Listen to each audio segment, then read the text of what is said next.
Today we'll discuss about, we have put together a presentation, self and our team, wherein we have kind of tried to include कि अगर एक last 1 year में what are the actions step by step which an officer may or should take for ensuring a smooth transition to the civil world, which can be corporate or entrepreneurial or essentially oriented towards seeking another employment.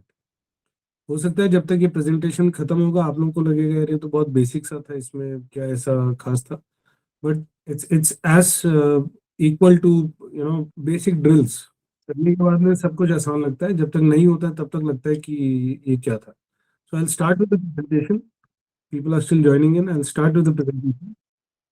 And once the presentation is done, if any one of you has any questions, please do ask.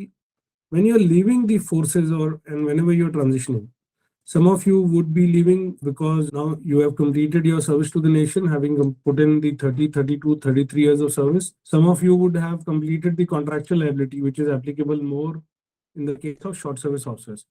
But और बहुत सारे officer जो हैं वो शायद voluntary retirement भी सीख कर रहे होंगे. तो पहला सवाल ये है कि आप फौज क्यों छोड़ना चाह रहे हैं, या मतलब why you leaving the services now. If it is something on which you have no control, obviously this question is of no consequence.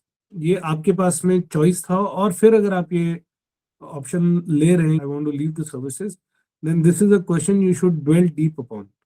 कि किस लिए, मुझे बाहर जाकर के ऐसा क्या मिलेगा जो मुझे फौज में नहीं मिल रहा है, और मैं इस वजह से फौज छोड़ना चाह रहा हूँ.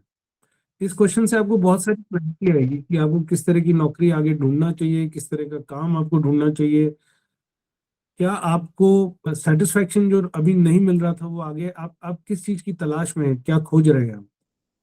Next is what are my priorities at this age in my life. Everyone has different priorities at different as.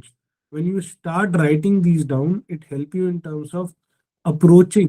मेरे को ये वाली नौकरी अप्रोच करनी है, ये वाली नहीं करनी है, इसको देखना है, इसको नहीं देखना है. Not everything fits everyone.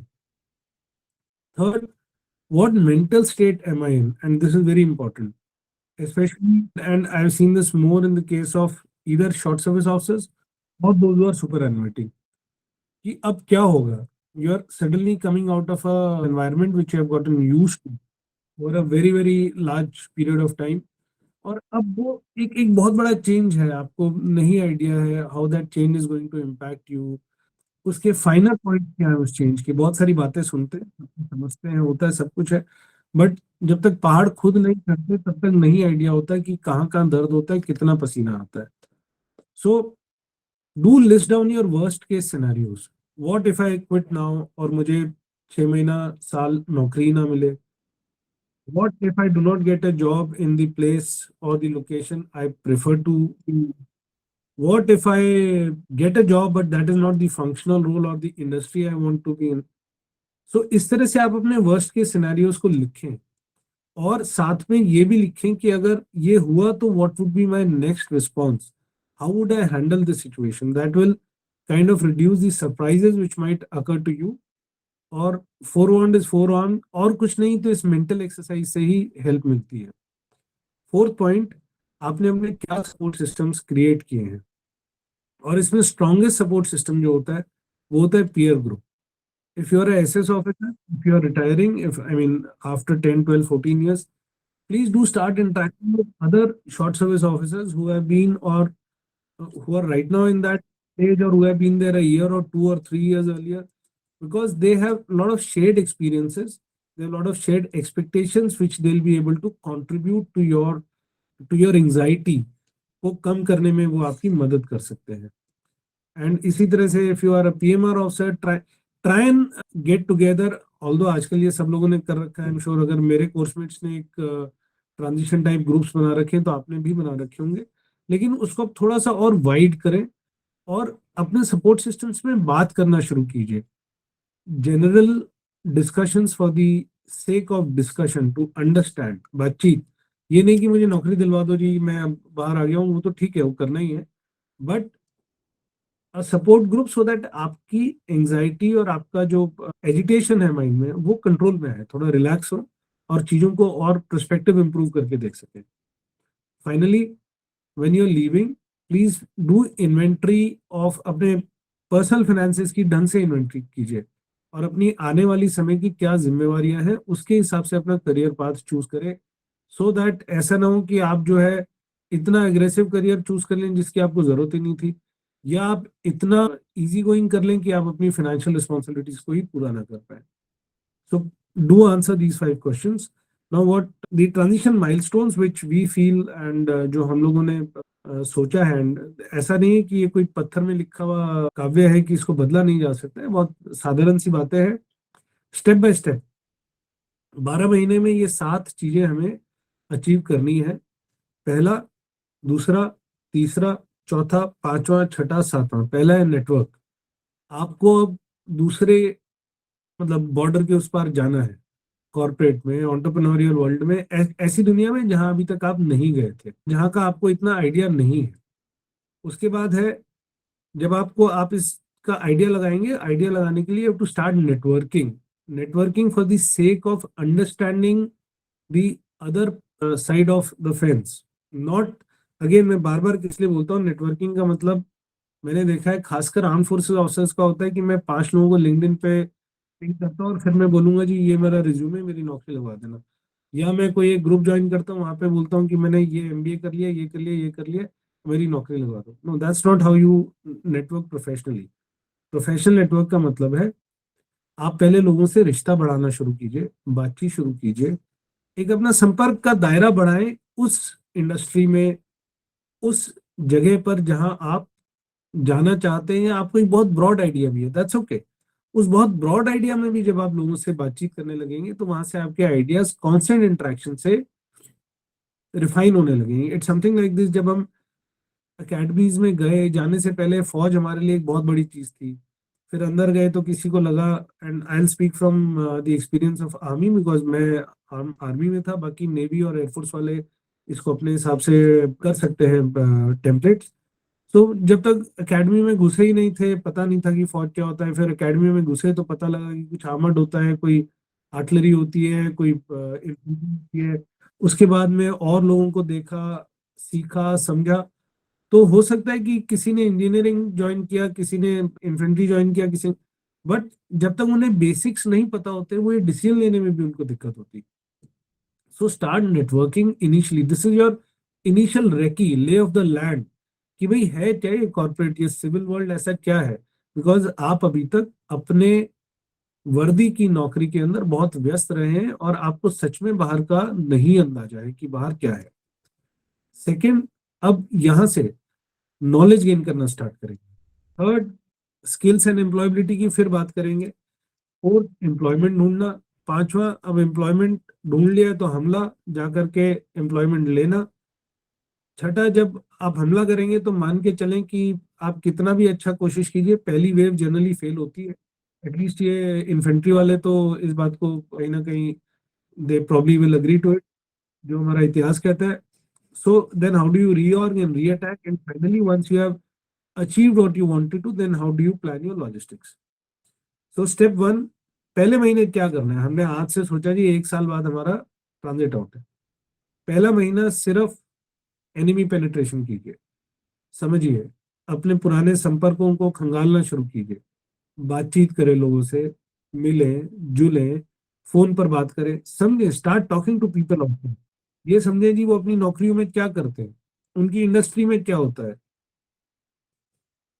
और एक नोटबुक बनाए, एक अच्छे फौजी की तरह से, उसमें नोट करने लगे कि मैंने इन साहब से बात करी थी, इन्होंने ये बताया, इनसे बात करी थी, इन्होंने ये बताया। आपका माइंड में इंप्रेशन क्रिएट होने लगेंगे, क्लैरिटी आने लगेगी। रिटायर्ड फौजियों से बात करें, अपने दोस्तों से, रिश्तेदारों से बात करें। और अभी ना, 1 साल पहले नौकरी वोकरी मांगना ना शुरू कर दें जी, मैं तो 1 साल बाद बाहर आ रहा हूँ, देख लेना भाई। कोई किसी के लिए कुछ नहीं देखेगा, आप अपनी काबिलियत डेवलप करेंगे और आप अपनी नौकरी लेंगे। सो यहाँ से आप देख लेना वाले मूड से बाहर आइएगा। स्टार्ट नेटवर्किंग टू अंडरस्टैंड कि मेरे को कैसे क्या करके आगे बढ़ करके समझना है। अच्छे से समझूंगा तो मैं अच्छे से अपने लिए कोई ना कोई बढ़िया रास्ता निकाल पाऊंगा। फिर मेरे को किसी की ऐसा जरूरत नहीं पड़ रहेगी कि कोई मेरे पे दया भाव दिखा दे। नेक्स्ट मंथ, फर्स्ट मंथ में सेकंड, नोइंग द एनिमी। ये तो हमने सबने सीखा ही है, great warrior knows the enemy better than they know themselves. अगर आप कभी भी हमारी फौज की सारी पढ़ाई जो है, right from the basic courses to advance courses, we are constantly trying to know the enemy better, we gather a lot of information. यही आपको करना है। सबसे पहले क्या मेजर इंडस्ट्रीज हैं इंडिया के अंदर ऑपरेशनल, उन मेजर इंडस्ट्रीज में क्या कंपनीज हैं, उन कंपनीज के अंदर, उन इंडस्ट्रीज के अंदर कौन कौन महत्वपूर्ण लोग हैं, ये सब चीजें जब आप, और इन सब के नोट्स बनाइए, एक्सेल बनाए, आप अपना नोटबुक्स बनाए, when you will start writing understanding these things, तो आपको लगेगा कि हाँ, your knowledge will help you gain a lot of confidence even after the end of 1 month. Second month में नेटवर्किंग को और इंटेंसिफाई कीजिए, नॉलेज को और इंटेंसिफाई कीजिए, और सेकेंड मंथ में अब आपको असेसमेंट होना शुरू करना चाहिए, स्किल्स चाहिए जिस इंडस्ट्री में मैं जाना चाहता हूँ, और उस टाइम में आपको अपने स्किल्स की, एग्जिस्टिंग स्किल्स की इन्वेंटरी बनाई है। यहाँ खासकर आई लाइक टू टेल, हम तो इन्फेंट्री से हैं, आर्मर्ड से हैं, या एग्जीक्यूटिव आर्म है, या हम, हमारे पास, अरे आपके पास स्किल है, आप ऑपरेशंस का स्किल अपना देखिए, आप अपना ह्यूमन रिसोर्सेज का स्किल देखिए, बिजनेस डेवलपमेंट का स्किल देखिए, these are also skills, business support का स्किल देखिए, and then look at those. अब आप 6 महीने ऐसी एजुकेशन देखिए जो आप 3 से 6 महीने में कर सकते हैं। Nothing, don't need to pick up a long term MBA course और थिंग्स लाइक दैट, जिसको हम सर्टिफिकेशंस कहते हैं, बेसिक स्किल्स। और हर इंडस्ट्री के, हर फंक्शनल रोल के अपने अपने क्वालिफिकेशंस एंड सर्टिफिकेशंस हैं, जो आप लोगों से बात करेंगे, उनको स्टडी करेंगे, उनके बारे में रिसर्च करेंगे, तो आपको आइडिया लगने लगेगा। Now pick up these industries and functional role के जो रेलेवेंट सर्टिफिकेट्स हैं, ये इनका काम ये नहीं कि आपको कोई बहुत नॉलेज गेन हो जाएगी या पता नहीं आपको कितना कुछ सीखने को मिल जाएगा। इन सर्टिफिकेट्स का बेसिक काम होता है कि आपको इंटरव्यू कॉल दिलवाना, आपके रिज्यूमे के अंदर चमक लगाना। ये सर्टिफिकेट्स वैसे हैं कि I I did a small course में, वो मिसाइल फायरिंग करके गया, तो मैंने यहाँ पर एक वो मिसाइल वाला बैच लगा लिया, you know those kind of things. So they don't actually make you a great warrior in missile, but they at least give you a one step ahead and edge when it comes to maybe making an offer somewhere, something of that sort. So आप वो basic certificate समझें। अभी इस महीने कुछ करना नहीं है आपको, किसी सर्टिफिकेट को अब शुरुआत नहीं करनी है, समझना है कि मेरे जरूरत के हिसाब से कौन से सर्टिफिकेट्स मोस्ट अप्रोप्रिएट है।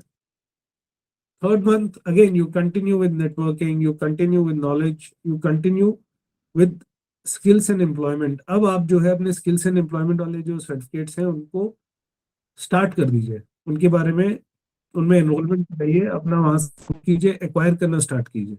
And your employment search should start now, अभी से स्टार्ट कीजिए। Start now, by now you should know कि भैया मेरे को ये दो इंडस्ट्रीज है, मेरे को रिटेल में जाना है और मेरे को लॉजिस्टिक इंडस्ट्री में जाना है। इनमें कौन कौन मेजर प्लेयर्स हैं? हाँ जी, रिटेल में रिलायंस है, अमेजोन है, फ्लिपकार्ट है, XYZ है। लॉजिस्टिक्स में कौन कौन है? डिलीवरी है, DHL है। So these are the Mahindra logistics है। ये इन दो इंडस्ट्रीज में जाना है, ये इनकी मेजर कंपनीज है। उन कंपनीज के अंदर कौन लोग हैं जिनसे संपर्क बनाने से मुझे फायदा होगा? उन कंपनीज के कौन इंपॉर्टेंट जॉब कंसल्टेंट्स हैं? हर कंपनी में धीरे धीरे जॉब कंसल्टेंट्स का भी एक लोकलाइज सोर्सिंग का तरीका हो जाता है, they become company specific, function role specific. इनके कंपनीज के हिसाब से इनकी जॉब साइट्स, कंपनीज की साइट्स, इनके लोगों से, इन्हीं के लोगों से लिंक्डइन पर संपर्क, इस तरह से आप अपना दायरा बढ़ाएं। प्लस यह एक बहुत इंपॉर्टेंट बात है, इन कंपनीज की, इस इंडस्ट्री की बिजनेस साइकिल को समझिए। हर चीज की बिजनेस साइकिल होती है, जैसे हमारे फौज में होता है, एक पूरा साल का आप कैलेंडर बनाते हैं, ये मेरा ट्रेनिंग साइकिल है, ये मेरा एडम साइकिल है। इसी तरह इंडस्ट्रीज का भी होता है, ये हमारा फाइनेंशियल ईयर क्लोजिंग है, ये हमारा बजटिंग है। And they hire at a particular time, you have to understand that. और आप जब इंटेंसिव स्टडी करेंगे, इंडस्ट्री के लोगों से बात करेंगे, आपको समझ आने लग जाएगा कि ये जो है हमारी यहाँ की बिजनेस साइकिल्स है। Now is the fourth, fifth and six month. Fourth, fifth and six month में you have to continue to intensify these four efforts. अभी तक आपको 6 महीने तक कहीं कोई जॉब अप्लाई नहीं करनी है, कुछ नहीं करना है, समझना है। Preparation, preparation, preparation, preparation.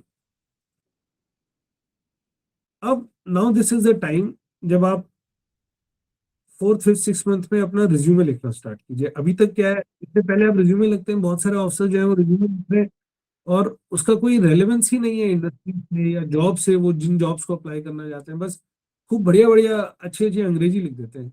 अंग्रेजी से नौकरी नहीं मिलती है unless until you are looking for a job where in you have to teach अंग्रेजी। नौकरी मिलेगी आपको आपके रेलेवेंस ऑफ एक्सपीरियंस से, कैसे आप उससे नौकरी मिलने के 3 स्टेज हैं। पहले आप समझेंगे कि मुझे मेरा ऑब्जेक्टिव क्या है, उस ऑब्जेक्टिव के हिसाब से आप अपना रिज्यूमे डिफाइन करेंगे और उस रिज्यूमे के हिसाब से आपको इंटरव्यू कॉल आएगा और वहाँ इंटरव्यू कॉल में जाकर के आप नेगोशिएट करके नौकरी क्लोज करेंगे। So it is like doing the recommendations, understanding कि यहाँ पर एनिमी जो है किस तरह से प्लेस्ड है, उसके हिसाब से अपनी गन पोजीशंस को और अपने खुद को साइड करना, उसके बाद में अटैक करना और वहां जाकर के बैठ जाना।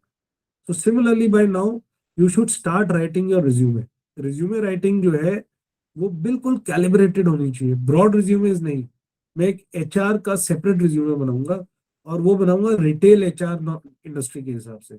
मैं लॉजिस्टिक इंडस्ट्री के हिसाब से एक ऑपरेशंस रोल का अलग रिज्यूमे बनाऊंगा। मैं एक रिज्यूमे जो है वो बिल्कुल अलग बनाऊंगा सिर्फ अमेजोन के लिए। ये सारी मेहनत आप करेंगे फंक्शनल रोल्स के हिसाब से, इसके हिसाब से, तो आपके पास में लगभग 10 12 15 रिज्यूमेज होने चाहिए। This is lot of hard work. मेहनत नहीं करेंगे तो ज्यादा पैसे कमाने का आपको अधिकार भी नहीं है। उसके बाद जो रिज्यूमे राइटिंग आप करें उसको स्किल और एजुकेशन बेस करें, ना कि अपनी फौज की जो आपकी लैंग्वेज है उसको बदल के, और देखें कि उस इंडस्ट्री और उस कॉर्पोरेट के लोग किस तरह से। और यहाँ से आप जॉब अप्लाई शुरू कीजिए, चाहे आप 6 मंथ में, अभी 6 महीना है, नौकरी अप्लाई करना शुरू कीजिए। छठे महीने में सरकार आपको इस चीज पे कोई प्रतिबंध नहीं लगाती है। गवर्नमेंट का प्रतिबंध ये है कि आप जॉब ज्वाइन नहीं कर सकते before you are finally SOS. आप जॉब के लिए बातचीत तो कर ही सकते हैं, और वैसे भी आप अप्लाई करना शुरू करेंगे तब से लेकर के और जॉब मिलने के अंदर there is a time gap. ऐसा नहीं है कि आपने आज अप्लाई किया और आपको जॉब मिल जाएगी। 6 महीने से पहले जॉब अप्लाई करें और इंटरव्यूज फेस करना शुरू करें। जब आपका रिज्यूमे ढंग से बना हुआ होगा, अगर आपने अच्छे से इंडस्ट्री को रिसर्च किया होगा, तो आपको उन जॉब एप्लीकेशंस के बेसिस पर इंटरव्यूज आने लगेंगे। और अभी तो अपने को और भी अच्छा है, नौकरी नहीं भी लगी कोई बात नहीं, आप इंटरव्यू में जाएंगे, at least you will face an interview, आपकी प्रैक्टिस होती जाएगी। आप एम्प्लॉयर की कॉस्ट पर अपने इंटरव्यू की प्रैक्टिस कीजिए। लेट देम पे for your interviews, which is, I am not saying कि वो आपको टीए डीए दे, वो वहां दिमाग मत ले जाइए। लेट देम पे का मतलब है उसने आपको नौकरी के लिए बुलाया, आपने उससे इंटरव्यू फेस किया, आपका मॉक इंटरव्यू फ्री में हो गया। And if you can, when you come out of the interview, अगर आप इंटरव्यू क्वेश्चंस लिख पाए और आपने उसको क्या जवाब दिए, एंड अगर आप ये कंटिन्यूस करेंगे तो your skill will continue to improve. 7th 8th 9th month it is again, you have to continue to intensify। और यहाँ पर अब आता है छठे पॉइंट पे ध्यान दें, जो मैंने पीछे बोला था कि आपके 10 12 और डिफरेंट रिज्यूमे कॉम्बिनेशंस तैयार होने चाहिए। जैसे होता है ना ड्रेसेस का, व्हाइट शर्ट ब्लू पैंट, ये मेरा संडे मफ्ती ड्रेस है या मॉर्निंग ड्रेस है, ये मेरा ओजी है, ओजी का शर्ट कहीं पहन लिया, कॉम्बैट का ट्राउजर। तो आपको अपने अलग अलग इंडस्ट्रीज और अलग अलग रिसर्च और उसके हिसाब से 10 12 15 अलग अलग नेरेटिव्स क्रिएट होने चाहिए। अभी तक आप एक्चुअल इंटरव्यूज फेस कर लें 8 10, उसके बाद में उनमें जो हुआ उसको ये मत सोचे कि इससे मुझे सिलेक्ट नहीं है, प्रैक्टिस है भाई। अभी तो हम सिर्फ क्लासीफाई मतलब प्रैक्टिस राउंड फायर कर रहे हैं। हमें उन सवालों से किस तरह से उनके जवाब देने हैं, क्या कॉमन सवाल हमसे एचआर पूछता है, उनको जब हम लिखेंगे समझेंगे, क्या कॉमन सवाल हमसे लाइन मैनेजर्स पूछ रहे हैं उनको लिखेंगे समझेंगे, तो we will improve and we actually start approaching more serious job interviews. अभी तक अगर आपने 6 महीने अच्छे से मेहनत करी है, you should be aware of the general roles responsibilities and what salaries are offered. और आपको सैलरीज का पहले से अंदाजा होना चाहिए, आपको इंटरव्यू जो फेस करने हैं उनके सवालों का पहले से तैयारी होनी चाहिए। ये आप लास्ट मोमेंट नहीं कर पाएंगे। 10th 11th 12th month अपना, by the time you are in your 10th and 11th month of wanting to quit Forge, you should be with a job. Most of the people who follow a structured 12-month approach, they are able to get a job in their 11th month। इसमें last 6 months में जिनके पास वो मौका मिले, are strong recommendation is कि आप वो DGR वाला ब्रिज कोर्स करें if you are not pursuing a full time MBA. If you have not decided to pursue a full time 1 year or 15 month MBA after your uniform service.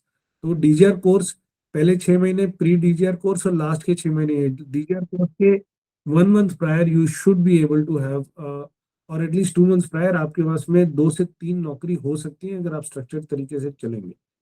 And उसके बाद में you have all the time to then plan your logistics. 2-3 शहर main जो है वहाँ पे आपको कहाँ शिफ्ट करना है, कहाँ कैसे करना है, फैमिली को कैसे मूव करना है।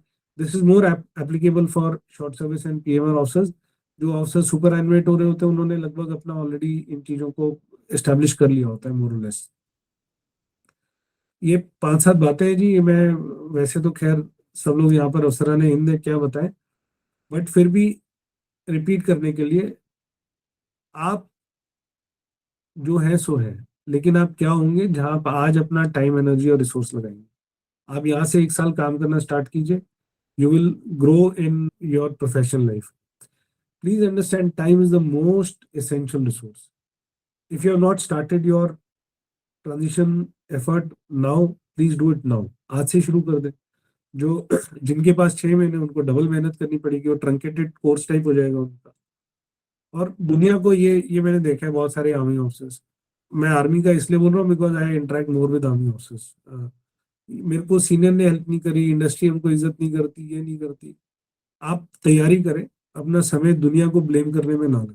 वो उनकी जिम्मेवारी है, उनको करने दे जो कर रहे हैं। अच्छा, एक ये you can't hide your identities, तो उससे कंफर्टेबल हो। ये भी मैंने बहुत सारी क्रिबिंग देखी है वहाँ। वो तो जी स्टाफ कॉलेज मांगते हैं। देखो वहाँ कोई फौजी बैठा होगा, उसने बोल दिया कि स्टाफ कॉलेज क्वालिफाइड ही करें। या एक और वो आता है सुनने में, किसी ने बोला should you write whether you are an officer और नॉट। आप ऊपर रैंक नहीं लिखोगे तो क्या बाकी चीज छुपा लोगे?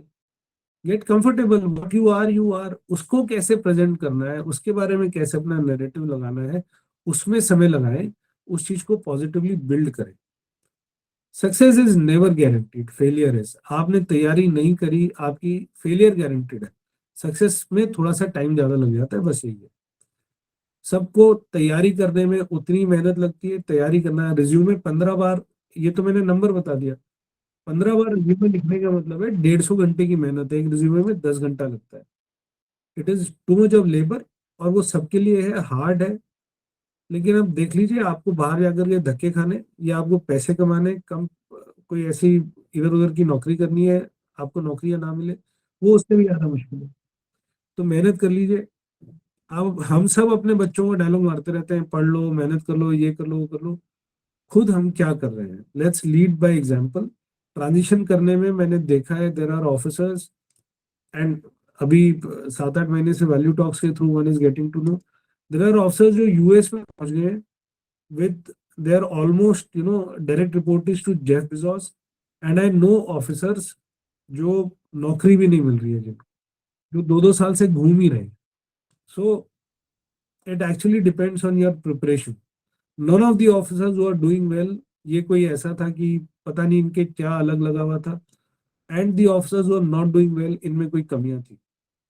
ओवरऑल कमी नहीं है, ओवरऑल कहीं ऐसी चैलेंज नहीं है। एक तो स्ट्रक्चर को फॉलो करें और मेहनत करें, तो I am very confident that all the officers inherently are capable of getting very good jobs. Industry तो तैयार बैठी है, इंडस्ट्री तो वेट कर रही है कि काम करने वाले आदमी है। India is a growing economy, या लोग नहीं है काम करने के लिए।